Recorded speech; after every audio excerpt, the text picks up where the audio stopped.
Hoy nos encontramos en el primer encuentro de lo que va a ser el módulo de descolonización del saber y la descolonialidad del poder. Antes de entrar en tema, me gustaría hacer algunos saludos y poder darle espacio y tiempo a esto que nos está sucediendo hoy.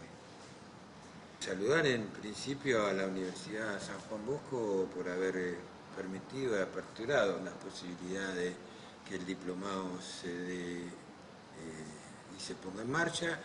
Si bien estaba pensado con otras modalidades más terrenales, digamos, más territoriales, para poder trabajar el cuerpo a cuerpo, la construcción de los vínculos, esta crisis que nos lleva el COVID-19 hace que se transforme en algo virtual, que trae sus complicaciones y trae sus nuevos aprendizajes a partir de este aislamiento social que hoy estamos viviendo.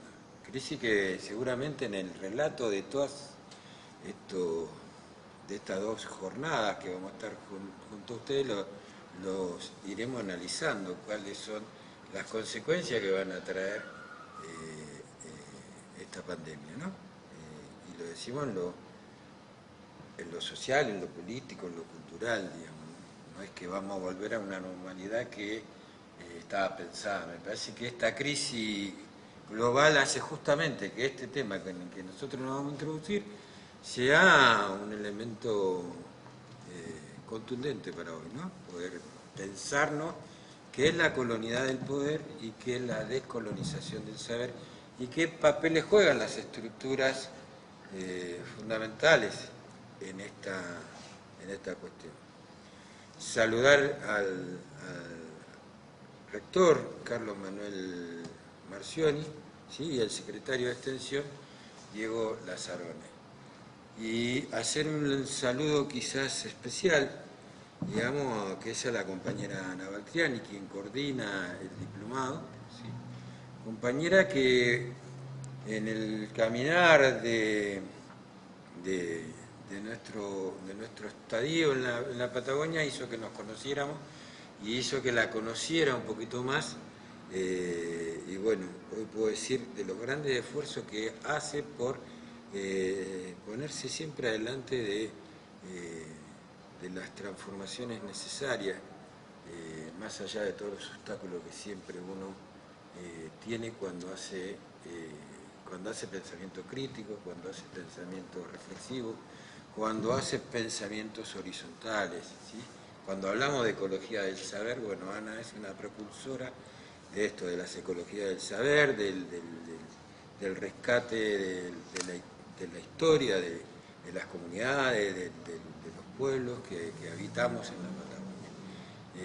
Quiero saludar y agradecerle a ella por habernos invitado a ser parte de esto y bueno, darle gracias en nombre de un colectivo que vamos a trabajar este tema con ustedes. Saludar a todos los participantes que estén del otro lado, contarles un poco cómo va a ser el funcionamiento de estos dos encuentros y algunas cosas importantes que nos hemos planteado en el cuerpo de facilitadores, digo bien facilitadores porque hemos abierto un debate si era docente, si éramos acompañante académico, si había alumnos, si había estudiantes, y me parece que es un tema que empezamos a plantearnos y dijimos, bueno, no hay ni estudiantes, no hay docentes, no hay alumnos, son participantes y facilitadores. ¿Sí? Romper esta hegemonía de que se deposita siempre el saber en uno y el resto no sabe. Creemos profundamente que los saberes son saberes populares, adquiridos en proceso y experiencia de vida.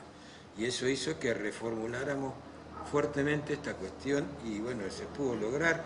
Son contratos sociales que vamos a tratar de llevar adelante, no se cambia de un día para el otro, pero lo vamos a tratar de cumplir.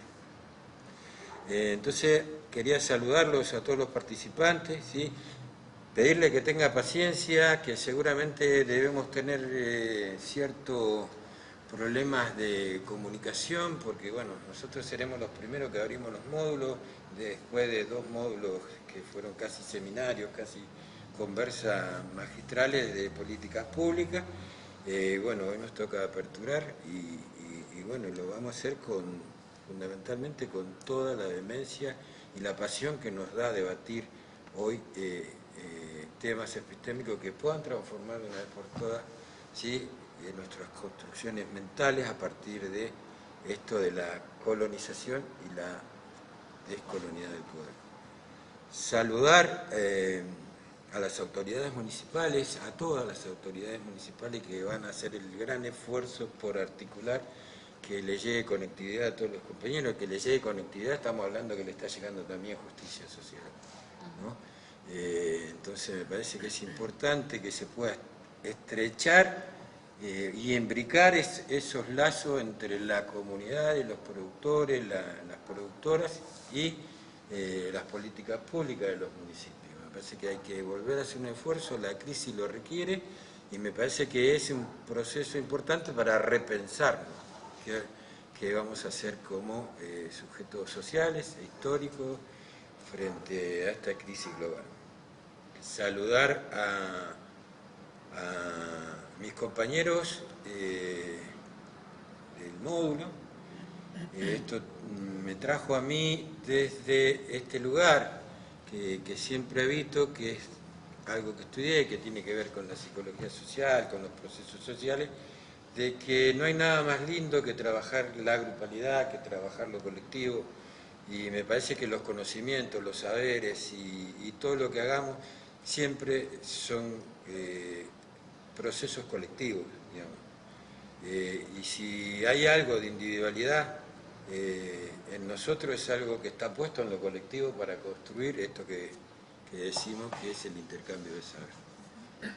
Así que quiero saludar a los compañeros que me van a acompañar en estos 2 módulos, tanto a Matías como a Agostina, como a Miguel Torres, que ahora vamos a dar una presentación quizás más exhaustiva de cada uno de ellos.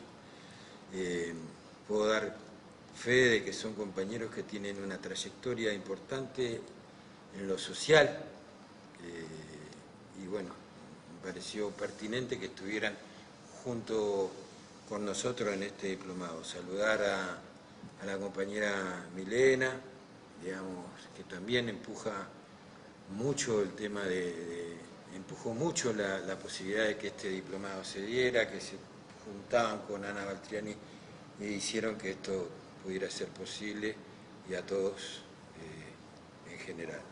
Pero muy en particular a los compañeros que siempre están detrás de cámara, como se dice, y digo, bueno, aquellos que están detrás de cámara, que nunca se ven, qué sé yo, pero hacen posible que nosotros hoy podamos desde la virtualidad estar frente a ustedes. Yo conozco de los trabajos denodados y los esfuerzos tremendos que hacen, porque primero para que uno se desasne de estas cosas y otra para que esto pueda salir bien.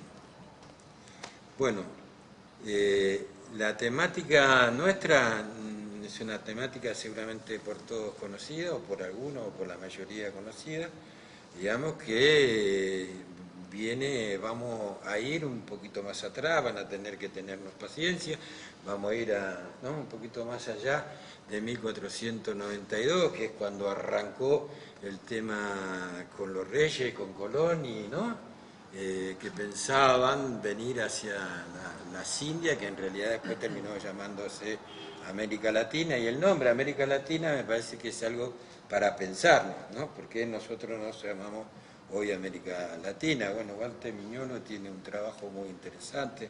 Nosotros vamos a abordar cierta temática con Dussel, con Grosfogel, con Karina Ochoa, Silvia Rivera Kuczynski, ¿no? Y un montón de compañeros que conforman la red, ¿sí?, del pensamiento descolonial.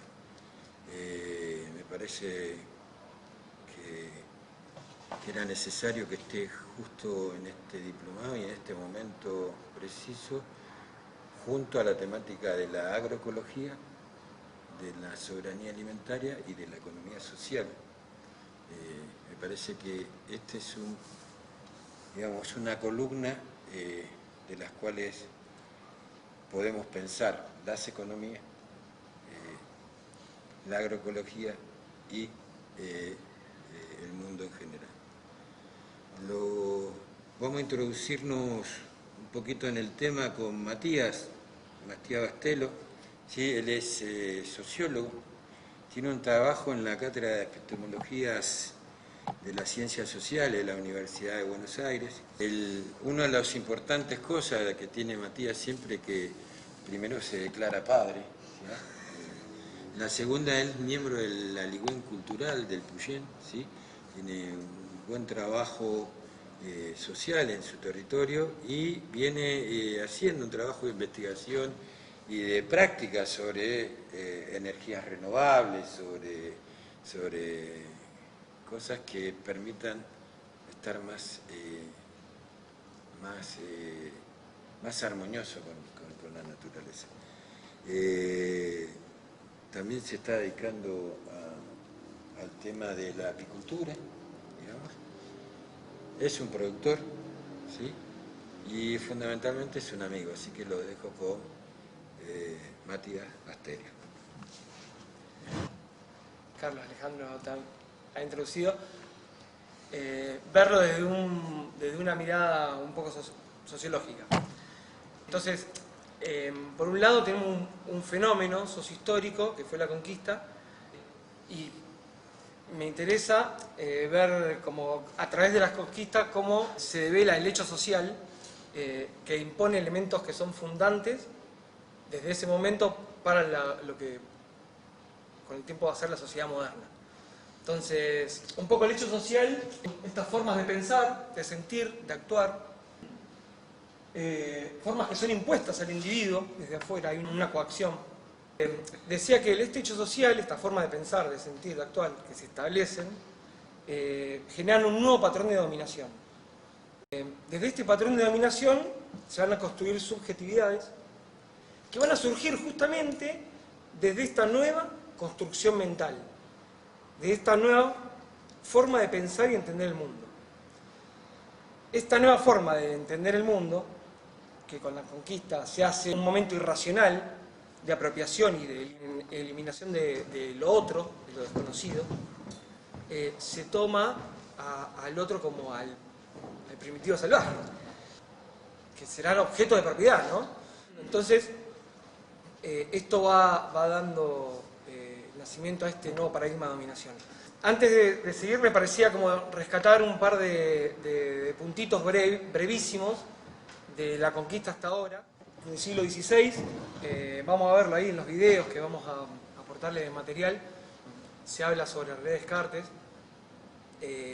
y su planteo del discurso del método va a ser una pieza clave del racionalismo, del siglo de la razón, que va a heredar este método cartesiano como un método para conducir a la razón y para buscar la verdad a través de las ciencias. Después vendrán en el siglo XVII los contractualismos, discusiones sobre las libertades, libertad natural versus libertad civil, el pasaje del derecho, lo que se llamaba derecho natural, al derecho contractual o social. Se habla en ese momento, hay un debate ahí con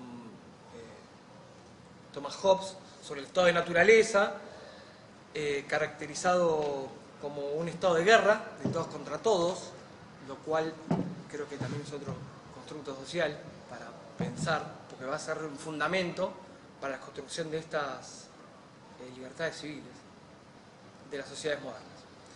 En el siglo XVIII, el siglo de las luces, el iluminismo,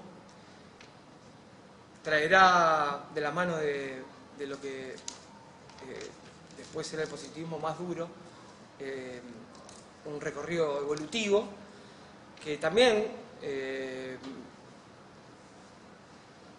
se apropia un poco de la idea de tomar a las personas, a los pobladores de nuestras tierras como primitivos salvajes atrasados en la historia.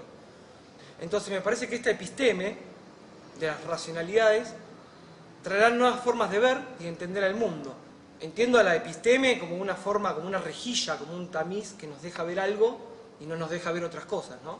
Entonces entendemos al mundo de una manera y hay cosas que no la entendemos porque ni siquiera las vemos, o porque no la queremos ver o porque la episteme construida nos pone un velo. Entonces, de pronto al rey soberano, ¿sí?, que en ese momento deja vivir y hace morir, le disputa su poder absoluto, la soberanía, un nuevo soberano, que serán los estados modernos, y con el tiempo estos buscarán hacer vivir y dejar morir.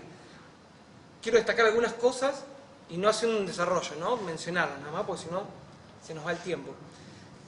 Creo que hay una actualización de las relaciones de poder y esta readecuación a las nuevas formas parecen dejar el mundo feudal y señorial atrás. El señor feudal, con su poder irracional, deberá establecer en ese momento alianzas con la burguesía triunfante de la Revolución Francesa, dando lugar a nuevas formas de dominación.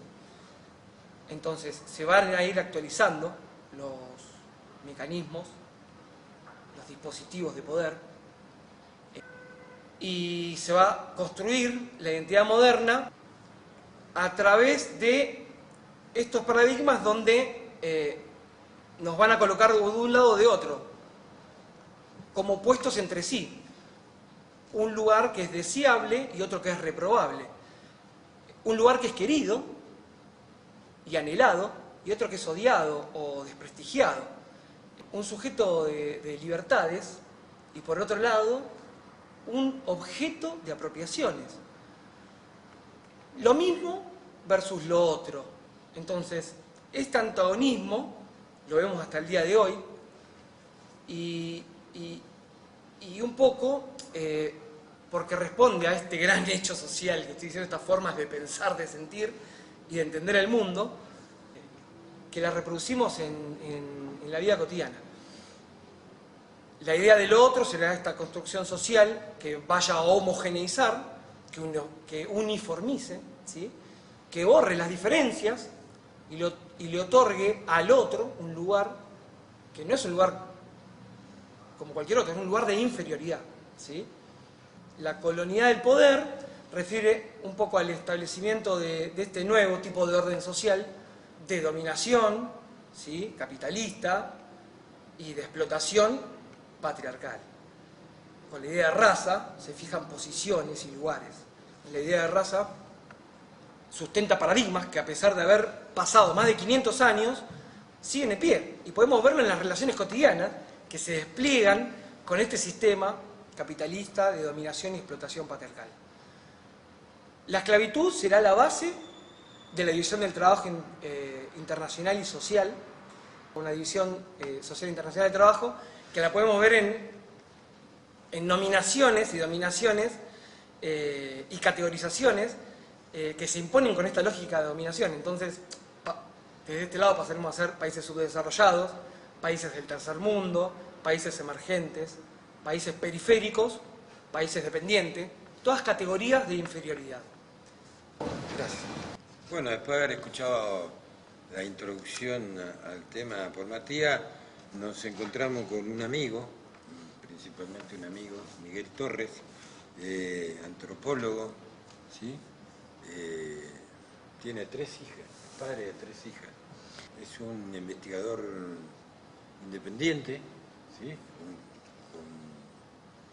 con una larga trayectoria. Con él hemos compartido en este lugar de la Patagonia, el Paralelo 42, hemos lanzado las cátedras de descolonización del saber desde la pluripopular y hemos estado 3 meses frente a un auditorio de 30 y pico de estudiantes permanentes ahí, participantes, y bueno, hemos podido ver algo de cartografía y nos pareció interesante que Miguel volviera a estar, porque bueno, con él venimos trabajando hace mucho y aparte él va a ser parte también de otro módulo que es las tecnologías apropiadas, aparte de ser un inventor también de herramientas. Así que lo dejo con Miguel, un amigo, ¿sí? Ha trabajado fuertemente, se considera un militante de la cultura, digamos, ¿no? Un activista de la cultura, es un activista de la cultura. Es un compañero que nos viene apoyando, es quien permitió también que este espacio se esté dando ahora en este momento, porque bueno, desde su coordinación y su asesoramiento aquí en la Secretaría de Cultura, permitió que esto se diera, ¿no? Miguel, escuchamos. Bueno, gracias, amigo, la verdad que un amigo. Pero aparte me estaba olvidando de algo. Dígame. Usted tuvo un buen trabajo de investigación y comunicación, y esto es importante, me lo estaba olvidando, por eso lo corté, ¿sí? En el Chaco salteño. Sí. Vino haciendo un trabajo desde... Un programa de investigación de extensión de la Universidad de Buenos Aires, de la Facultad de Filosofía y Letras, Bueno. de donde fui docente unos cuantos años. Bien, usted no me enseña que yo la sigo, tenemos los detrás de cámara, es muy importante. Bueno, me toca a mí esta parte, yo voy a tratar de hacerles la vida un poco más difícil. Perdón, ¿no? Pero después se la agarran conmigo. Ellos no tienen nada que ver, yo soy el responsable de aquí en más de lo que va a ocurrir.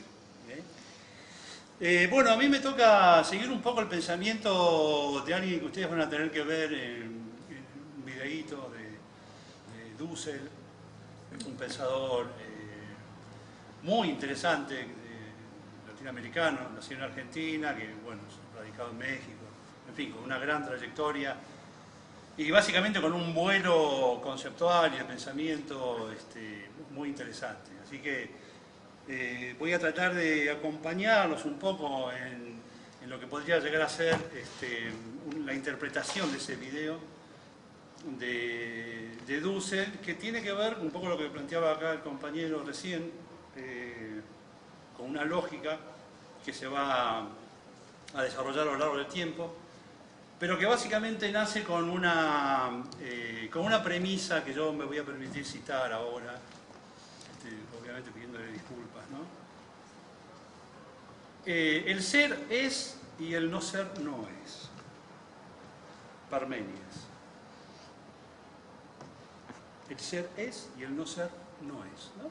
Parece una verdad de perogrullo. Sin embargo, en este contexto de análisis de lo que es la expansión de una racionalidad a lo largo del tiempo y a través del espacio, esta verdad de perogrullo merece una explicación, merece al menos una atención, un mínimo análisis, ¿no? Me voy a parar, señora directora, discúlpeme. ¿Sí?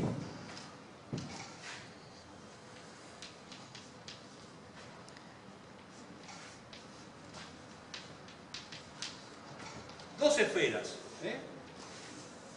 Ahí está, lo dibujo, me vuelvo a sentar. Son dos esferas.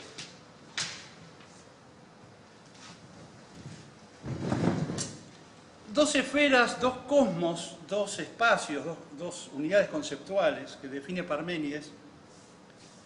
Iba a hablar un poco de Parménides, pero no, tampoco lo voy a torturar tanto. Que en el mundo griego, puestas en el mundo griego, y de acá de lo que se trata es de ver cómo se expande una racionalidad, una idea, un tipo de concepción, un tipo de definición acerca de lo que son las cosas, una ontología social que se expandió desde el siglo V a.C., luego de un largo proceso de acumulación de hechos políticos que se fueron desarrollando desde hace por lo menos 10.000 años, yo diría coincidiendo con la Revolución Neolítica, luego de la aparición de la agricultura, se inicia un ciclo de transformación política que tiene un apogeo, tiene un momento de esplendor en esos 2 o 3 siglos que van desde el siglo III, siglo IV, ¿sí?, antes de Cristo, hasta el siglo I, siglo II. ¿Y qué ocurre ahí? ¿Por qué el ser es y el no ser no es? ¿Qué es el ser y qué es el no ser? En términos de Parménides, y es lo que va a explicar Dussel, el ser no tiene demasiada dificultad, es el ciudadano, en términos políticos, ¿no? Que es el que posee todas las características que tiene que tener un ciudadano. El problema está en el no ser. ¿Cuál es la esfera del ser? ¿Qué tamaño tiene? ¿Qué dimensión tiene? ¿Y qué dimensión tiene la esfera del no ser? En términos políticos, ¿sí?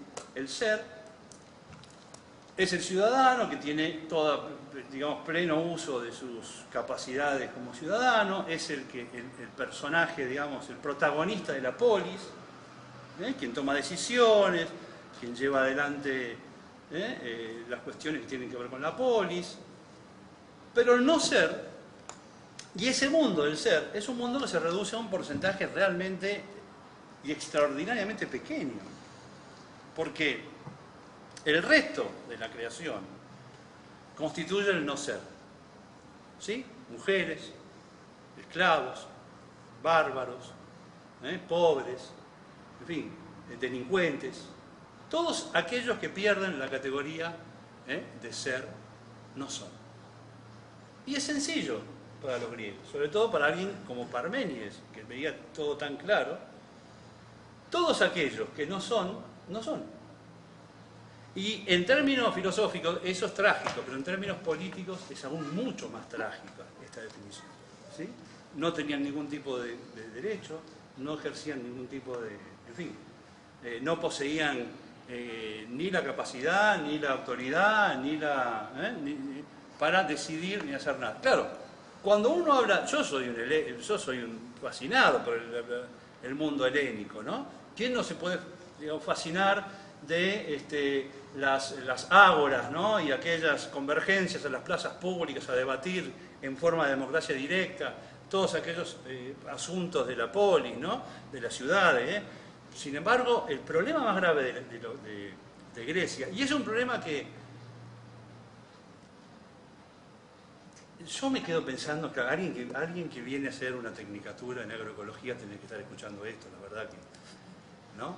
Sin embargo, es tan importante saber por qué estamos, digamos, desarrollando un pensamiento que nos va a conducir indefectiblemente a otra nueva forma de producir nuestros alimentos, a una forma más sana. Esa necesidad que tenemos hoy de transformación política, que tiene que ver con otra forma de producir, otra forma de alimentarnos, tiene sus orígenes acá. No está de más conocerlo. Va a apoyar sobre todo nuestras convicciones. Bueno, algo pasó que nos interrumpió, como en todo lo que, digamos, con todo el proceso histórico que está plagado de disrupciones. ¿Sí? Por eso estamos acá. La idea era trabajar con estas dos esferas del ser y del no ser que se van expandiendo, decíamos, desde el imperio de las democracias elitistas, ¿no? Hay un proceso que se da en el siglo II, perdón, ¿no? Por esta abundancia de anécdotas, pero me parece que refuerza la cuestión. Fíjense, investiguen, googleen el movimiento cínico. Fíjense en el movimiento cínico, que es del siglo II, siglo III, Diógenes de Laercio. ¿Qué pasa con Diógenes de Laercio? Diógenes de Laercio se dio cuenta de que estaba pasando. Se dio cuenta de las dos esferas, de los que estaban afuera y de los que estaban adentro. Y en plena decadencia del sistema de la polis, en plena decadencia, en plena expansión del imperio de Alejandro, que ponía en tensión todo el modelo de construcción ateniense, que era un modelo de construcción de polis, donde se da el pasaje de ciudadano a súbdito, pero un ciudadano, obviamente, un ciudadano con unas características como lo planteamos recién, ¿no? Unas características que dejaba afuera a la gran mayoría, ¿no? Ahora, en esta expansión del imperio macedónico, del imperio de Alejandro, que trabaja sobre la polis y arma nuevos pactos sociales, ¿sí? Aparecen los cínicos como el movimiento filosófico más interesante. ¿Y cuáles son las características del movimiento cínico? Se ponen ellos en el no ser, siendo que son del ser. Ellos automáticamente deciden pasarse al no ser. Yo lo considero el primer movimiento de resistencia contra la expansión del ser totalizador, ¿sí? Al mismo tiempo discriminador. Ellos se ponen fuera y se llaman cínicos. El origen del nombre, claro, remite a los perros, ¿sí? Y ellos se consideran perros de la sociedad. Viven en plazas, semidesnudos, hacen sus necesidades en las plazas, pero están absolutamente capacitados y dotados de un saber, de una inteligencia realmente por encima de la media del mundo ateniense. Sin embargo, se colocan en el no ser y comienzan a disputar la política desde un lugar que nunca antes se había disputado. ¿Cuál era? La negación del ser. No disputan tratando de meterse, disputan negando al ser. Y le dicen a Alejandro, correte que me tapas el sol, es lo único que necesito, ¿sí? Frases de Diógenes Laercio, ¿no? Se atribuyen un poco el anecdotario, nunca se sabe bien si son ciertas o no, pero esto es cuando Alejandro le dice, si vos te pasás a mi bando, yo te garantizo que voy a reconstruir esta ciudad nuevamente, y él le contesta, a mí la verdad que me tiene sin cuidado que vos la reconstruyas, porque va a venir otro pelotudo como vos y la va a volver a romper.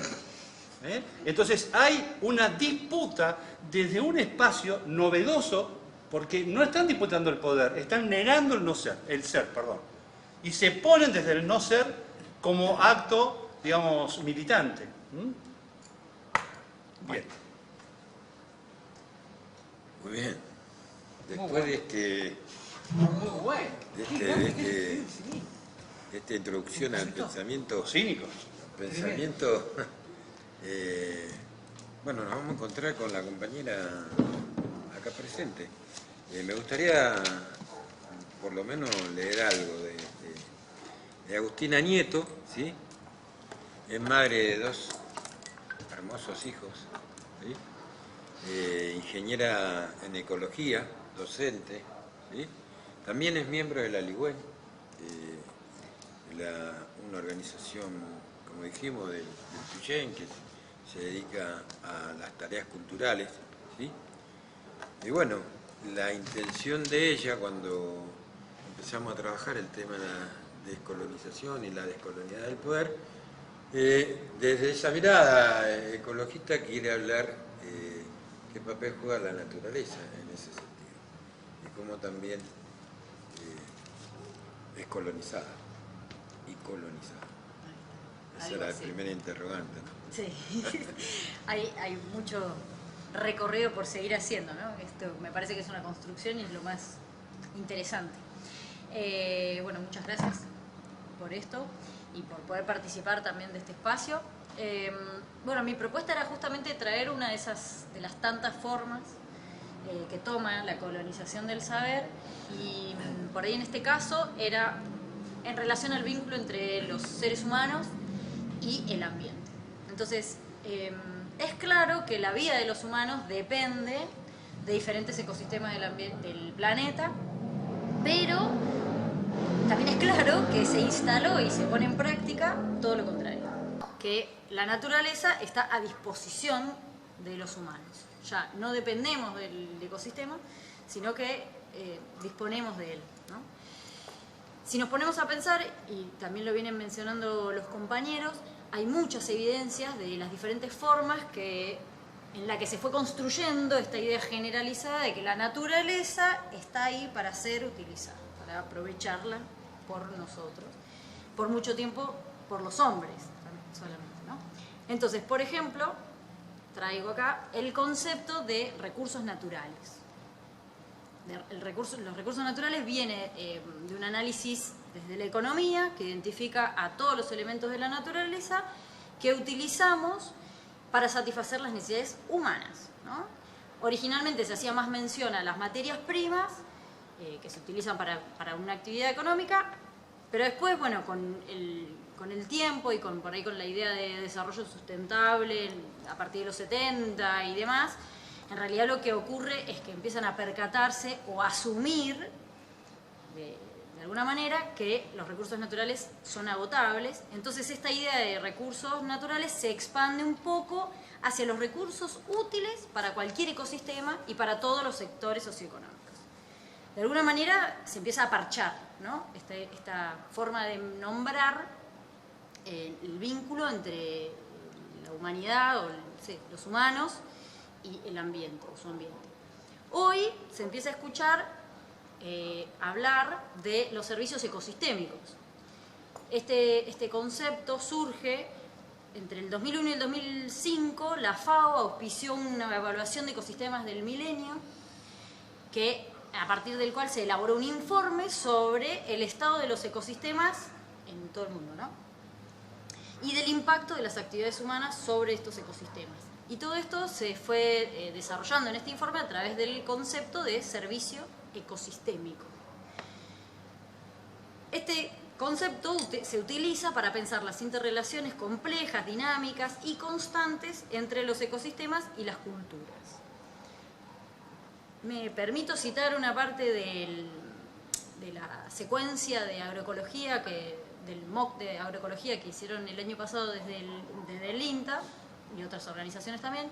Dice: este concepto parte del principio de que toda persona que vive en el mundo depende de los ecosistemas del planeta y de los servicios que le procuran alimento, agua, la regulación del clima, plenitud espiritual, actividades recreativas, entre otros. Dicho concepto implica trabajar integrando la perspectiva ecológica, sociocultural y económica, permitiendo tomar mejores decisiones de gestión sobre los sistemas. De alguna manera, con los servicios ecosistémicos, lo que hace es poner en palabras razones fundamentales por las que debería importarnos la naturaleza, ¿sí? Por todo esto que nos da. Seguimos parados ahí. Entonces, para presentar un poquito este concepto, está clasificado como en 4 tipos de servicios ecosistémicos. Tenemos los servicios de suministro o de aprovisionamiento, que son todos los productos que obtenemos directamente de los ecosistemas, alimento, agua, fibra, los combustibles, recursos ornamentales, bueno, todo eso que obtenemos, que sacamos.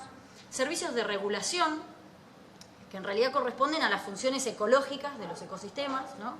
Que tienen un valor funcional para las dinámicas ecológicas y derivan en beneficios indirectos a los seres humanos, ¿no? Como la regulación del clima, como la calidad del agua, la polinización, ¿no? La regulación de erosión. Después tenemos los servicios de apoyo o de soporte, que sería todo lo que es necesario para que se den los otros servicios. O sea, si no están los de soporte, no se dan. Entonces, en realidad, también ahí hay una cuestión, porque en realidad es más una condición necesaria y no un servicio. ¿Sí? Estamos hablando de la formación del suelo, la producción de oxígeno, el reciclaje de nutrientes. O sea, si eso no está, no hay nada. ¿Sí? O sea, es difícil considerarlo un servicio, es una condición necesaria para que la vida se dé en el planeta, ¿no? Y por último, y no menos importante, y quizás es el que más atrae a las personas, ese es el servicio cultural. Le aporta esta mirada del ecosistema desde una mirada, digamos, la importancia del ecosistema para el alma humana, ¿no? Entonces, puede ser que el servicio sea como espiritual o también un lugar donde vamos a generar más conocimiento, donde no sé, con fines educativos, servicios estéticos, ecoturismo. Si bien los servicios ecosistémicos de alguna manera amplían la mirada en relación a la relación del hombre o la humanidad con la naturaleza o con el ambiente, siempre por detrás hay algo que resalta y que es esta mirada antropocéntrica, que termina viendo a eso otro, a la naturaleza, en términos utilitarios. O sea, a ver, ¿de qué manera me sirve? Incluso si lo pensamos desde la buena intención de los servicios ecosistémicos, es interesante pensar que se necesitan esos argumentos para convencer la importancia de cuidar el ambiente, ¿no? Como que tenemos que pasar porque hay una necesidad o me sirve, si no, no es importante de conservar o de... En un artículo de Ecología Política, habla una señora, Virginie Maris, que es filósofa ambiental, y dice: con la aparición de la sociedad industrial se opera una aceleración vertiginosa de extinciones de especies y de degradación de los hábitats naturales. Esta importante transformación de la biosfera se debe exclusivamente a las actividades de una sola especie, la nuestra. Con la crisis de la biodiversidad lo que se cuestiona es la modernidad en su conjunto, tanto por la relación que ha establecido entre humanos y no humanos, asumiendo la instrumentalización radical de los segundos al servicio de los primeros, como por las relaciones entre los mismos humanos, prescribiendo un crecimiento y un consumismo sin límites, en detrimento de la justicia y de la equidad entre personas y pueblos. Esta filósofa plantea que, bueno, desde el siglo XX, bien digo, creo que sí, hay una intención y acciones por la protección de la naturaleza, ¿no? Se crean los parques nacionales, acá, por ejemplo, el principio de siglo. Se empieza a entender que hay actividades humanas que son nocivas en los ambientes naturales, ¿no? En los 80 surge el término de biodiversidad y se comienza a hablar de la conservación de la biodiversidad. Y surge un interés por el respeto o en realidad por el cuidado o la importancia de conservar la diversidad de vidas en todos sus niveles. Y luego, como decía hace un ratito, surge a principios de este siglo la idea de servicios ecosistémicos. Entonces, Virginie va a decir, todo esto, ¿no?, implica una verdadera instrumentalización de la naturaleza en la medida en que ratifica la opinión de que el valor de las entidades naturales ya solo existe en función de su utilidad directa o indirecta para los seres humanos. Entonces, un poco lo que traigo a la mesa y por ahí para que se siga trabajando en el resto de toda esta diplomatura es que todos estos conceptos muestran desde dónde nos paramos para relacionarnos con el ambiente, ¿no? Una visión colonizadora, posesiva de diferentes aspectos de nuestro entorno cercano, tanto natural como social. Es una visión patriarcal, utilitaria y capitalista. Incluso la idea de proteger la naturaleza salvaje, ¿no?, tiene alguna base también antropocéntrica. Pero de alguna manera ha sido una necesidad, un freno a tanto avasallamiento, digamos, vinculado a este desarrollo de las sociedades consumistas, extractivistas, etc. Pero bueno, quiero igual terminar como que no está todo perdido, porque hay otros conceptos que empiezan a circular o que ya vienen circulando, pero siempre hay una buena forma de opacar también otros conceptos, otras formas de ver el mundo, fuertes en comunidades con un interés por relacionarse con el ambiente de otra manera. Entonces, ideas como el buen vivir o también la defensa de los bienes comunes, ¿no?, empiezan a aparecer. Entonces, lo que quiero resaltar es, creo que todas estas comunidades lo que buscan es poner el valor en otras formas de ver el mundo, revalorizando los saberes locales, considerando fundamental un respeto por toda expresión de vida, las relaciones y las funciones ecosistémicas. Y desde esta visión, nuestra forma de participar, la del humano, y accionar en el ambiente requiere de una conciencia colectiva y comunitaria, atendiendo a un intercambio energético y material equilibrado, ¿sí? Eso es como un pequeño aporte. Buenísimo, me parece interesante. Bueno, va entrando, vamos entrando en tema, en calor, con este tema de colonidad y la colonización del Sahara. Matías va a dar otro aporte interesante al tema y después, bueno, por ahí voy a decir algo yo y veremos si hacemos una conversa entre todos, digamos. Matías. Buenísimo, gracias. Quería un poco retomar la idea de epistemologías. Había dicho antes de esto de una aproximación de que la epistemología o la episteme es como esta rejilla del ver, este tamiz nuestro con el que miramos el entorno. Me recuerda un poco a la idea de la realidad según el cristal con el que se mira. El tema es que uno puede cambiar el cristal con el que mira las cosas y la epistemología es complicada. Porque la episteme nos atraviesa a todos. Es la base que fundamenta y que le da el sentido filosófico, si se quiere, a las prácticas. Entonces, Ojalá pudiéramos sacarnos los anteojos y decir, no, me cambio y miro las cosas de otra manera. Entonces, creo que tenemos que hacer una ruptura epistemológica. Hay muchas formas y múltiples formas de ver las cosas. Hay que empezar cuestionando las propias prácticas colonizadoras. No hay una forma única y verdadera, no hay un color superior, porque hay diversidad de colores, de formas, de pensares y sentires. Entonces me pregunto, ¿cómo despensarnos y repensarnos? Un poco, ¿será un pensarnos, un hablarnos, un escucharnos, asociativo, con cuidados colectivos, inclusivos, colaborativos? Y ahí estamos, pero para eso tenemos que entrar por la descolonización del saber, que nos propone un poco reposicionarnos. Entonces, creo que la coherencia reclama diversidad. Y un poco la idea que vamos a ver en los videos de Epistemología del Sur de Boaventura, de Sousa Santos, él plantea la idea del agotamiento de las epistemologías del norte, la idea de que hay un agotamiento del norte global, porque nos proponen teorías críticas, pero son etnocentristas, o son eurocentristas. Entonces no necesitamos nuevas teorías, no necesitamos nuevas teorías revolucionarias, necesitamos revolucionar las teorías. Entonces, las teorías estas críticas fueron críticas al capitalismo, pero no fueron críticas al colonialismo. Entonces, un poco la idea del sur como sujeto epistemológico nos lleva a aprender, a desaprender y a reaprendernos. No es un sur geográfico, ¿no? Estamos hablando de que hay de un sur geopolítico, que es lo que menciona Boaventura.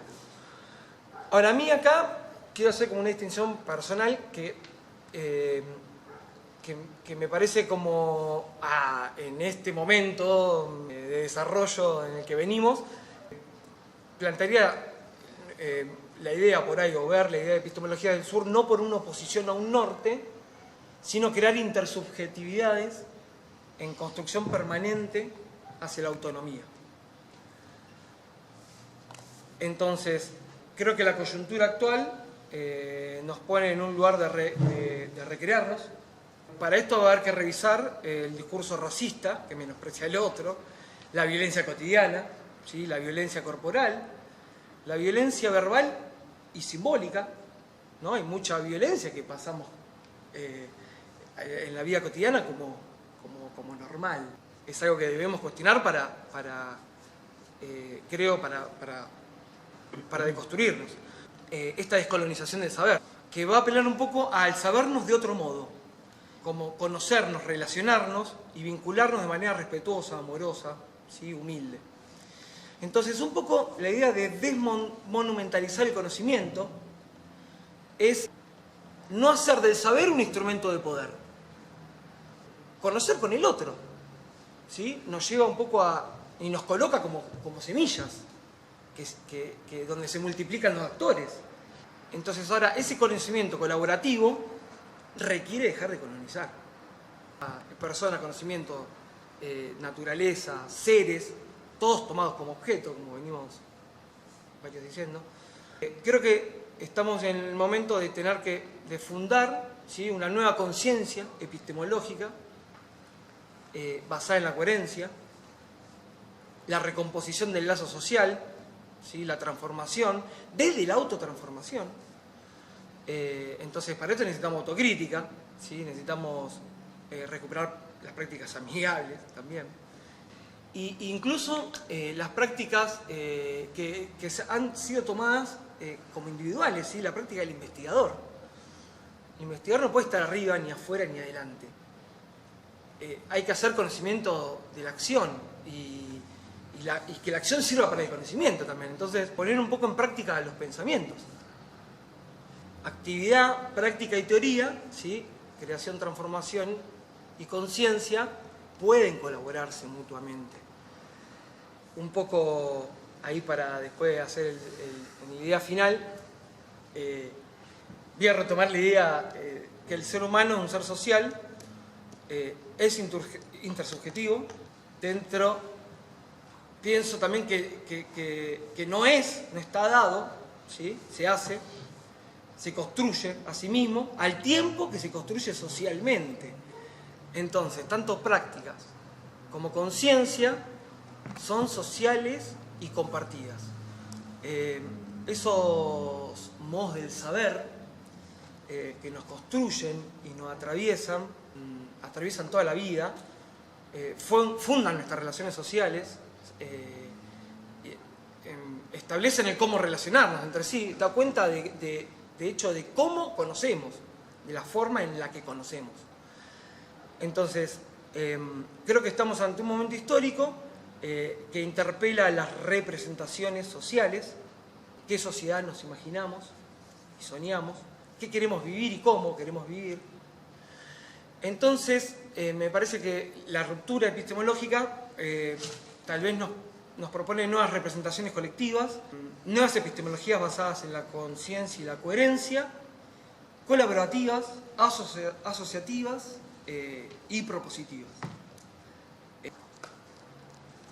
Bueno, me parece interesante y me abre un montón de interrogantes a partir del planteo de los compañeros, ¿no?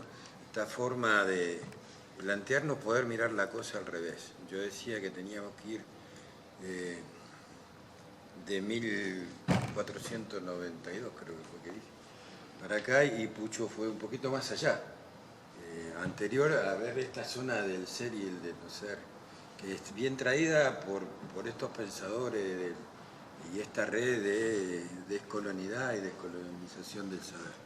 Me parece que es interesante porque ahí, justamente ahí, esta frase de Buenaventura, ¿no? Sousa, que dice: no va a ser posible que en el mundo haya justicia social si primero no tenemos una justicia epistémica, si primero no empezamos a mirar esto, de sí, permitirnos sacar los lentes y poder ver la otra realidad. Porque la realidad que nosotros fuimos, de donde fuimos construidos, es la realidad, ¿sí?, epistémica de 5 países de Europa. O sea, todo ese privilegio está centrado en estos 5 países de Europa, que son Italia, Francia, Inglaterra, Alemania y Estados Unidos. Entonces, si nosotros no revertimos esto, todos los conocimientos, todas las epistemes que pueden existir en otros países empiezan a aparecer en una zona del no ser. Esto que decía Diógenes, ¿no? Esa zona del no ser, ¿sí?, no va a ser reconocida como conocimiento. Y entonces está muy bien dicho lo que dice también Buenaventura de Sousa, que para llegar a eso se tuvo que hacer 4 genocidios y 4 epistemicidios, ¿sí?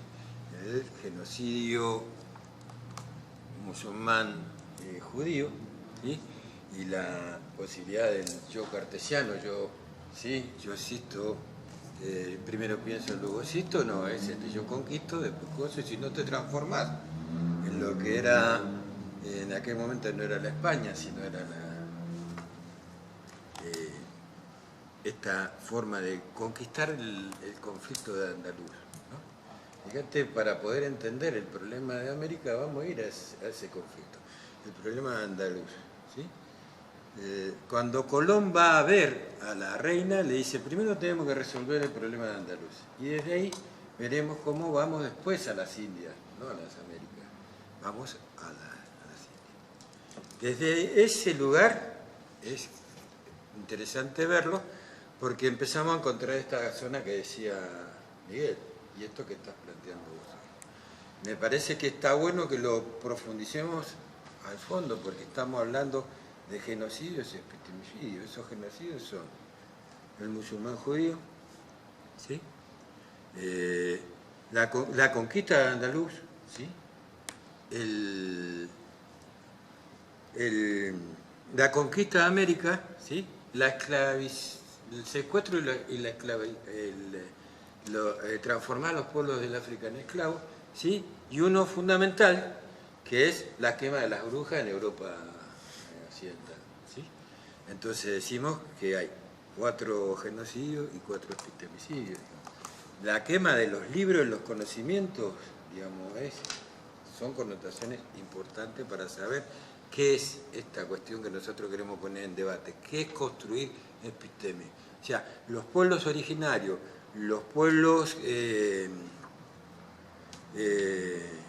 con otras cosmologías, no tienen conocimiento, no son reconocidos, ¿sí? Por eso Grofe va a hablar de la universidad horizontal, occidentalizada, ¿no? Digamos, los cánones que nosotros estudiamos en todas las universidades están en estos 4 países. Hay que ver cómo se construye el canon de la agroecología también, ¿no? Entonces nosotros tenemos que plantearnos de dónde estamos viendo esto y por qué la agroecología empieza a ser parte fundamental para la recuperación del planeta por la cantidad de cosas. Esto del objeto de la naturaleza es construida. Y esto que plantea, estoy haciendo un reconto, digamos, ya mi compañero Pucho, digamos, esto de que se plantea Mati, ¿cómo nosotros nos vamos a cuestionar el capitalismo sin cuestionar la esencia del capitalismo? La esencia del capitalismo es el colonialismo, juntos vienen de la mano. ¿Sí? La división social del trabajo aparece no como una pelea entre capital obrero, viene de un fundamento estructural que es el racismo, el sexismo. ¿Sí? Y ahí aparece esto que nosotros denominamos el capitalismo patriarcal. Yo los invito a ustedes que entremos en este tema para debatir estas cuestiones. Pero arranquemos desde ahí. Totalmente. ¿Cómo? Acá hay mucho. Presentar. Estudiante ¿Entendiste? de agroecología, pero que no tuvo en cuenta políticas públicas y soberanía alimentaria y como trasfondo, como background, como telón de fondo de todo esto, el pensamiento crítico. ¿Cómo unimos esto con esto?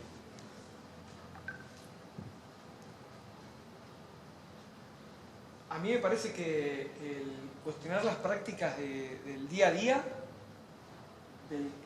empezando por cómo tratamos al otro, nos va a vincular de una manera con el otro y con la naturaleza. En el proceso de la práctica del ejercicio de la actividad agrícola. Lo mismo. Sí, un poco por ahí desde justamente un poco lo que traía era, en la medida que podamos revisar y ver de dónde viene la manera en la que nos paramos frente o en la que nos buscamos relacionar con los otros humanos, humanes y otros seres vivos, también va a modificar, digamos, la práctica del día a día. Por ejemplo, yo creo que la agroecología es una forma de relacionarse con el mundo de otra manera. Implica una revisión de cómo nos alimentamos, de dónde viene lo que comemos, el respeto por los otros seres vivos, por una observación y un estudio del ecosistema ese en el que estoy participando. Ya no soy alguien que va a buscar lo que necesita, ¿no? A extraer fruto, minería, lo que sea. La idea de la agroecología un poco trae otra forma de relacionarnos con ese ecosistema. O sea, nosotros, por eso yo planteaba esta idea de atender a cómo es ese intercambio de energía, qué comparto, qué doy yo y qué recibo a cambio, ¿no? Y eso se puede llevar, me parece, a todas las esferas, no solo con el ecosistema, también con la comunidad. Y, pues me parece que va de ahí este debate, esta discusión que debería llevarse, tiene que estar presente. Para mí, el que participa de este diplomado, que es aquel que se acerca de alguna forma a estos pensamientos agroecológicos porque, bueno, el planteo de la agroecología, su principio, hace que, ¿no? que modifique todo el tema de su pensarse en otra relación que no sea la relación humana con la pacha, digamos. Y si nosotros, está bien el planteo que hace Miguel, porque dice, ¿cuál es la relación del pensamiento crítico y del pensamiento descolonizador con la agroecología? Me parece que ese es fundamental. Si nosotros no podemos entender de dónde venimos y por qué estamos como estamos hoy, y que tiene que ver con la injusticia epistémica, o sea, nuestros pueblos originarios, ¿sí? Los pueblos ancestrales tenían otra relación, digamos, con la pacha. Si nosotros no logramos comprender de dónde venimos, es muy probable que no entendamos por qué estamos en esta situación. Y creamos que la agroecología es algo solamente como se dice, muy bueno. Me parece que es importante que en este diplomado de agroecología se tenga mucha énfasis en estos tres puntos también, en políticas públicas, ¿sí? En soberanía alimentaria y economía social, porque está la parte de economía social. Me parece que está tocando todos los ejes fundamentales para poder transformar cierta realidad. Si no queda como una cuestión agroecológica vacía, me da la sensación, quizá me equivoque, pero si nosotros no tocamos fundamentalmente el tema de las raíces, de la esencia de por qué estamos como estamos y por qué hay prácticas agroecológicas hoy, ¿sí? Porque hay un sector importante de jóvenes que vuelven a la agroecología, que para mí es la agricultura campesina originaria, digamos, ¿no? Entonces, esos principios tienen que ver con el pensamiento de descolonización y tienen que ver también con el pensar qué es el pensamiento crítico y por qué necesitamos ese pensamiento crítico y por qué hay que construir otro saber, este saber de intercambio, este saber de ecológico, digamos, de saberes. El pensar desde ese lugar me hace pensar a mí que la falencia que tenemos del siglo pasado, ¿no?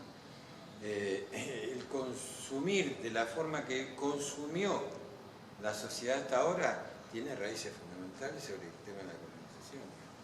Y me parece que ese tema, yo ahí relaciono el pensamiento crítico, el pensamiento descolonial, con la agroecología. Poder entender por qué nosotros seguimos hablando de naturaleza o de algunos términos y del lenguaje con el que nos relacionamos con la pacha. Digamos, esta cosa de no saber que todos somos parte de una cosa. Esto tiene que ver con el pensamiento cartesiano, tiene que ver con esto que planteaban ustedes al principio en las charlas anteriores, ¿no? Este dualismo complicado. Me parece que si logramos comprender esto, estamos relacionando bien el tema de la ecología. Bueno, sí. Por lo menos, así lo veo yo. Cuanti menos, y cuál era el otro, le voy a decir. Va de suyo. Va de suyo. Va de suyo. A mí me parece que hay datos, hay informaciones que uno, digamos, vos vas a estar leyendo algún trabajo y vas a leer o vas a estar viendo un video y van a aparecer datos próximo a 1492, entre 1492 y 1500, se sucede uno de los debates más importantes en Europa, digamos, más importantes, yo diría de una... Hace 150 años, tenés razón. Sí, pero el debate es entre dos sacerdotes, Sepúlveda y Fray Bartolomé de las Casas. ¿No? Claro, de 1492 hacia adelante se inicia un proceso que va a culminar, digamos, proceso epistémico, epistemológico, digamos, el impacto, el choque de los europeos en América va a producir Yo ahí estaría, vamos a polemizar un poco, ¿eh? Yo estaría un poco con Dussel y con esa corriente del pensamiento latinoamericano, me parece que le falta un flujo de vuelta. Ellos están pensando muy linealmente, nos conquistaron, nos colonizaron, también fueron colonizados los europeos. La aparición del fenómeno americano en Europa generó un disturbio intelectual muy importante al punto que se dieron estos debates que además de traer a la superficie las miserias que ocultaba Europa, que estaban ocultas, ¿sí? Porque este debate hace aparecer las grandes limitaciones del pensamiento europeo que nos venden a nosotros como grandes pensadores. Bueno, esto de discutir si los indios eran o no seres humanos, que es la discusión entre Sepúlveda y Fray Bartolomé de las Casas, es el impacto directo de lo que significó América para los europeos, que le generó un disturbio de proporciones y que, insisto, ¿no?, nos permite a nosotros ver ahora qué era Europa hacia fines del siglo XV y qué se estaba preparando para todo el siglo XVI y finalmente, para lo que decía el compañero, la aparición del racionalismo en el siglo XVII y siglo XVIII, ¿no? Pero está absolutamente penetrado todo el quehacer europeo. Europa fue conquistada por los americanos también. O sea, no es cierto que el proceso haya sido tan unilineal y tan... Europa sufrió y hoy hay pensadores portugueses que hablan de las epistemologías latinoamericanas desde Portugal. Me da risa. Pero si sos portugués, dejá que hablen los americanos. No. Y todo bien, porque me parece muy interesante lo que plantea este portugués, pero dejá que hablen los sureños, ¿no? En fin, tampoco es... yo entiendo que hay que hacer énfasis ahora, entiendo los énfasis, ¿no? Nuestro énfasis del pensamiento crítico es, che, comencemos a pensar desde Latinoamérica de una buena vez, ¿sí? Tengamos nuestro propio criterio. Va de suyo que, por ejemplo, la otra vez estuve leyendo las reflexiones de Hegel sobre América Latina. Dan lástima. La verdad es de un analfabeto. Ese gran pensador que iluminó todo el espectro intelectual de Europa tiene el vuelo de una perdiz cuando habla de América. No la entiende por ningún lado, ni siquiera se enteró. Se murió y no se enteró lo que estaba pasando. Ese gran pensador. O sea, el pensamiento crítico también no solamente habla de ensalzar, recuperar nuestra propia capacidad y nuestras propias historias, sino que habla de la mediocridad, la estupidez del pensamiento europeo durante siglos. ¿Sí? Yo no voy a ser quien para cuestionar obras como la de Immanuel Kant. La crítica de la razón pura es un librito muy lindo, digamos, como para llevar a la playita un fin de semana, pero no dice demasiado. Nos han hecho creer perdón, ya termino. No, fíjate que en esto que vos decís hay algo importantísimo, porque el poder nosotros introducirnos o tratar de buscar qué es el pensamiento crítico desde Latinoamérica, lo primero que tiene que hacer es cuestionar los lenguajes que hablamos, este español, ¿sí?, digamos, que estamos usando. Digamos, fueron borradas montones de lenguas y ahí están sacándote, o sea, te están poniendo en la periferia de todo eso. Entonces, ni siquiera la propia España está tenida en cuenta para los conocimientos. Un idioma castellano, perdón, ¿no? Porque este es otro punto. Hay que ver la conflictividad interna de Europa. Y Europa fue un espacio de batalla y de constante... El idioma castellano, que es típico de un lugar de una alianza con los Habsburgo, en fin, que responde a una lógica política, el predominio del castellano se encargó de cortar, cercenar y exterminar las lenguas, los dialectos locales. Prohibió el gallego, prohibió el euskadi, prohibió el catalán. Y después, obviamente, con la misma lógica vino aquí, es un desastre. ¿Sí? Sigo pensando que un estudiante de agroecología no entiende mucho de qué se trata esta discusión. Pero bueno, será cuestión de ir de a poco planteando, ¿no?, el tema. Igual me encanta el debate que se da ahí, y esto que vos planteas es cierto, cuando los descubiertos por Colón, los invadidos y esclavizados por nosotros, fuimos a la Europa, se generó un debate muy fuerte y transforma también la realidad de Europa. Esto del andaluz que te decía yo también, dice, chicos, como si estos no son, no son humanos, se lo puede explotar, se lo puede, ¿no? Ahí empieza el tema este de la división del trabajo que hablábamos recién. O sea, empiezan a aparecer otras lógicas, ¿no? Entonces, esta cuestión, antes cuando hicieron el problema de los musulmanes o judíos con esto del cristiano español, decían, bueno, el problema es que ustedes tenían el Dios equivocado. Si se convierten, está todo bien. Pero cuando Colón llega acá, lo primero que dice son gente sin alma, sin religión. Y el no tener religión no era un ateo como se puede decir ahora. ¿Sí? Para aquella época, ¿sí?, era digno de pensar que es un animal. ¿Sí? Esto de tener la propiedad colectiva, eso era terrible.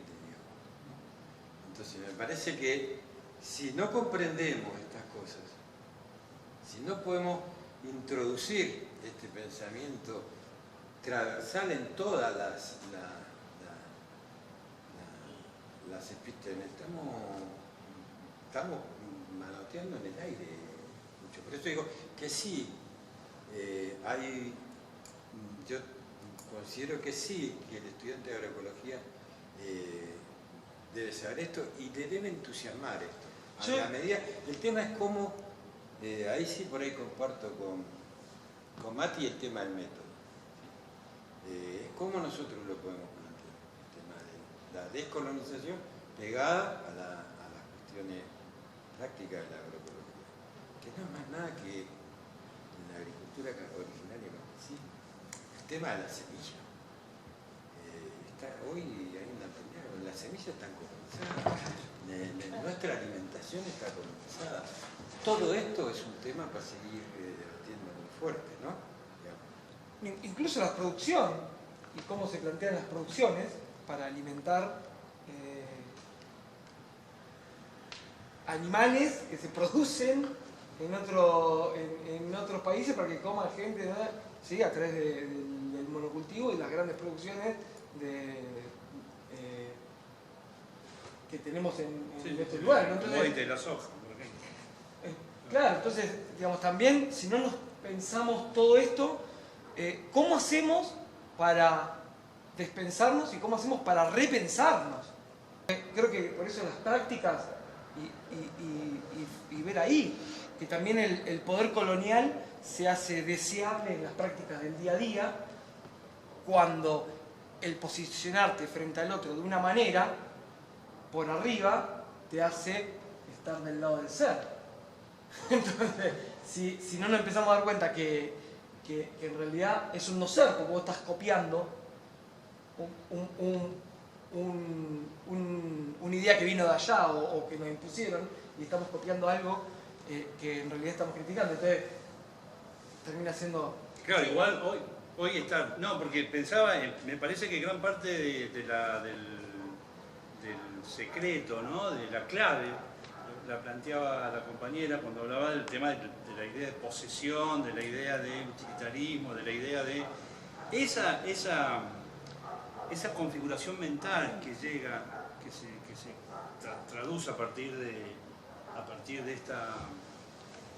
o sea, todo este proceso que venimos charlando nosotros, hoy el ser significa, para mí, ¿no?, ¿qué sería el ser hoy, no? Pensar la agricultura industrial, la agricultura de precisión. Hoy estar dentro del ser es, hoy, ¿no?, es plantear modelos de producción sedentarios. El consumismo, o sea, digamos, Claro, ahí claro, el que también hoy el ser está asociado al tener. Al tener. Entonces, Al ser, sí. cuanto más tengo, más soy. Y si no tengo, no soy.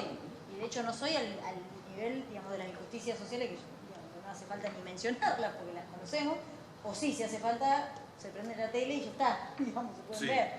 Entonces, me parece que también ahí hay un problema, y acá sumo, para problematizar un poco, es, digamos, que tampoco podemos solo mirar, me parece que es importante, o sea, pensar y repensarnos desde Latinoamérica, pero también hay que estar mirando al todo, porque en definitiva, Europa, Estados Unidos, no sé, lo que sea, ese norte existe y compartimos el mismo ambiente, el mismo planeta. O sea, que si nosotros no estamos considerando repensarnos nosotros, ver nuestras prácticas, pero también estar viendo a ver qué están por hacer o haciendo en otros lados, y medio como que el planeta es el mismo y el momento del... Digamos, y las consecuencias son para todos. Es para todos. Y una de las cosas que también pensaba en algún momento plantear es, a ver, la Pacha, el planeta, hace 4.500 años viene acá, hay extinciones masivas, hay de todo, se desarma, se arma un nuevo equilibrio y vuelve. El problema, me parece, el que tenemos enfrente es que el equilibrio va a volver a estar. El tema es si nosotros vamos a estar acá o no. Entonces me parece que también por ahí es el foco y la, no sé, y la importancia de hoy empezar a ver de otra manera cómo nos relacionamos con el todo, digamos. Está bien, pero yo me planteo, y esto es para polemizar con ustedes, para empezar a decir que hay cosas que con ustedes no estoy tratando, o sea, hay cosas que estoy tratando de entender, pero todavía no vamos al fondo de la cosa. Bien. Si yo no comprendo, ¿sí? Fundamentalmente este ser y no ser es racismo, ¿sí? Sexista, estoy jodido. ¿Sí? Porque de esto hay teorías que salieron que permiten que hay alguien que esté en esta zona y que pueda ser al otro diferente. ¿Se entiende esto? Y este diferente es inferior. Es el ser y no ser. Este diferente, este es inferior. Es el no ser. En esta zona, por más que vos tengas acá, No solo es inferior, no es. parece, No es, no por es. más que, pero por Es eso peor algo todavía. que ella Es planteaba, inferior, claro. por más que yo tenga, porque si no, no rompemos el equilibrio. Claro. Yo puedo tener confort, puedo tener cosas, pero no estoy adentro de esto. No, ni hablar, no. Por eso digo, esto que para mí es epistémico, digo, si nosotros no logramos que todos, no solo los estudiantes de agroecología, no empecemos a plantear estos debates, es imposible construir otras epistémicas, como decía. Claro, pero la idea no es dejar de estar en el no ser para estar en el ser. Ah, Para mí claro. no, porque si no es como Pero que seguimos planteando la este dicotomía. pero este planteo de no no ser es pasar al ser. No, a mí me este interesa planteo pasar de al no, ser, pero que por no eso existe. este planteo de no ser y no ser lo ponen ellos. Ahí sí comparto con Pucho y digo, bueno, pará, yo no quiero ser parte de esto, como dijo Diógenes. Pero ¿qué es lo que hay que construir? Pero Lo primero que hay que hacer es reconocer nuestra propia identidad. Claro. Somos capaces de poder Claro, producir eso sí. Claro. epistémicamente conocimiento. ¿Sí? Y entonces le sacamos el privilegio a estos 5 países que construyeron. Digamos, ¿sí? Y que te dijeron, primero, o te evangelizas o te mato. ¿Sí? Después te dijeron, te civilizas, o sea, entras a hacer civilización o barbarie, o te mato. Y después nos dijeron, o te democratizas o te desaparezco. Dictadura militar, entonces. ¿Y ahora qué? ¿Qué nos dicen ahora? ¿Qué nos van a decir con esta crisis mundial? O sea, te cibertinizas o te elimino. Entonces nosotros tenemos que empezar a debatir. Y yo creo que ahí sí, los estudiantes de agroecología tienen mucho por esto, para pensar. Porque si nosotros, me gusta polemizar más que por ahí dar, es decir, nosotros no tenemos respuesta a nada. Eso quería decir. Fundamentalmente. No. No tenemos respuesta a nada. Lo que sí no estamos pensando es, che, pará, ¿por qué llegamos a esto? ¿Por qué Descartes? Porque hasta el pensamiento crítico, Miguel. Claro. ¿Por qué Marx? Y yo creo que Marx tiene muchísimo para aportar, pero hay que descolonizarlo, porque Marx pensaba en su espacio concreto de cómo se iban a dar las cosas. Si nosotros analizamos más qué pensaba de muchos de nuestros libertadores, que también hay que pensar ese proceso, decimos, bueno, ¿por qué el pensamiento crítico también es sexista y machista, ¿sí? Y colonial? Porque fíjate, ¿qué puedes ver? Derrida, Foucault, Carlos Marx, Gramsci y ¿quién más? No, hay un montón. Bueno, pero ¿de dónde son? Sí, son europeos. Otra vez, el canon. Por eso yo decía, Los canon que estamos estudiando siguen siendo coloniales, sexistas, machistas, Sí. ¿me entendés? Patriarcales, capitalistas, coloniales. Entonces, por eso digo que sí tienen Pero que ejercen, a mí, yo lo que dudo es que ejercen ese control, digamos, sexista, patriarcal, no solamente en el sur y en América y en África, lo ejercen en Europa también, dentro de Europa. Los procesos civilizatorios tienen víctimas en todo el planeta. Sí. Claro. Por eso, a veces, la idea del colonialismo yo la entiendo y me parece interesantísima y hay que apuntarla y está buenísima.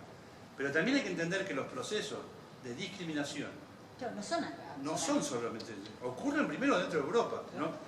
No hace falta más que leer, yo Es recomiendo... una forma de relacionarse. Yo recomiendo leer Los Miserables, por ejemplo, un libro, una gran novela de Víctor Hugo, que plantea justamente la situación de la clase obrera en Francia post, digamos, por revolución, ¿sí? O si no, el ser... ¿Dónde se encuentra esta contradicción en Argentina, en la historia argentina, más claramente? Del ser y el no ser. En una de las obras de uno de los más grandes pensadores... Civilización o barbarie. Civilización o barbarie. Está clarísimo. Se ejecutó un plan en función de esto. La filosofía, el pensamiento filosófico, no es como mucho... No hay nada más práctico que una buena teoría, decía Einstein, ¿no? Dale a un tipo como Sarmiento este esquema y se hace lo que hizo Sarmiento. Que por un lado está buenísimo, porque es un proceso civilizatorio, el tipo realmente tenía un montón de ideas clarísimas, y que las ejecutó y que puso a Argentina en un lugar donde muchos no esperaban que estuviera Argentina, pero no ahorró sangre de gaucho. Eliminó, claro, todo lo que no era. Ni gauchos ni pueblo ¿No? originario, Pero ni además mapuche, se lo dijo a Mitre. O sea, no una carta a Mitre, tiene varias cartas. La correspondencia de Sarmiento es extraordinaria. La verdad que no aprende tanto con eso, pero no ahorrar sangre de gaucho. Digamos, y las maestras de la escuela de la Universidad de Boston, las que trajo norteamericana, digamos, había un problema racial. Como bien vos lo planteás. Por eso te digo, el problema de entender el problema racial nos hace comprender y profundizar mucho más. De este lado de lo nuevo, digamos, que era un mundo nuevo, a descubrir para ellos, el principal problema, como tiene la izquierda occidentalizada, no era un problema de lucha de clase, el problema era racial. Ahí empieza el primer problema, racial, porque ahí empieza la primera división de trabajo, y era la esclavitud, ¿sí? Los africanos que trajeron acá, no es que trajeron, ¿cómo era que decían que era un intercambio, que los traían? Pues no, mentira, los secuestraban y los traían y los esclavizaban en América. ¿Sí? Entonces vos decís, bueno, ¿esto quién lo plantea? ¿Cómo se plantea? Digamos. Hay a mí se me ocurre el tema de la identidad también, que veo que a través de la historia siempre se dio como una construcción por oposición por una oposición a una otra edad. Entonces, Es momento de... Perdón, la ruptura epistemológica... No quiero tomar el rol de coordinador. Pero Odio queda el rol de poco coordinador, tiempo. pero me lo estaban diciendo falta un minuto, si vos querés cerrar. Esto, que en la ruptura epistemológica me parece que es un momento de afirmarnos por quienes queremos ser. O sea, qué identidad queremos construir desde la misma edad y no desde la otra edad. No en oposición. Entonces, y ahí me parece que es quebrar un poco la lógica esa. Porque ahí ya no estamos mirando al otro para decirnos, no quiero ser así, quiero ser asá. Ya sabemos y ya estuvimos viendo... Claro, entonces... La otra edad en esto no existe, Es el no la ser. mirada peor. Claro. Claro. Así que Digo, me parece que dimos la primera pauta. Me parece que con esto le damos una introducción al tema, quizá algo para los cánones académicos, por ahí algo desprolijo, para nosotros prolijo en la forma de pensar la prolijidad, digamos.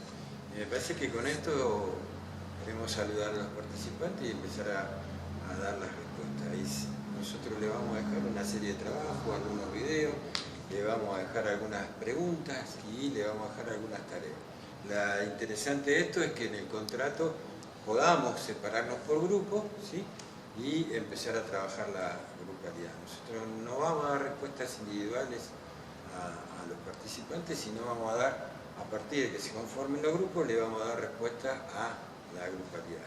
Esa grupalidad debe conformar no solo una comunidad de aprendizaje y de investigación, sino empezar a pensar el proyecto práctico.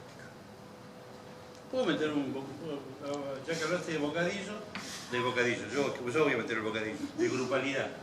Porque es una referencia que hace Dussel en uno de los videos, y posiblemente los chicos tengan que ver. Cuando Dussel habla de la educación, cita al Emilio de Rousseau. Y dentro de todas las cosas que dice, bastante interesantes, para mí es un libro extraordinario, pero tiene razón en lo que plantea Dussel. El Emilio era huérfano. No tenía padre, madre, no tenía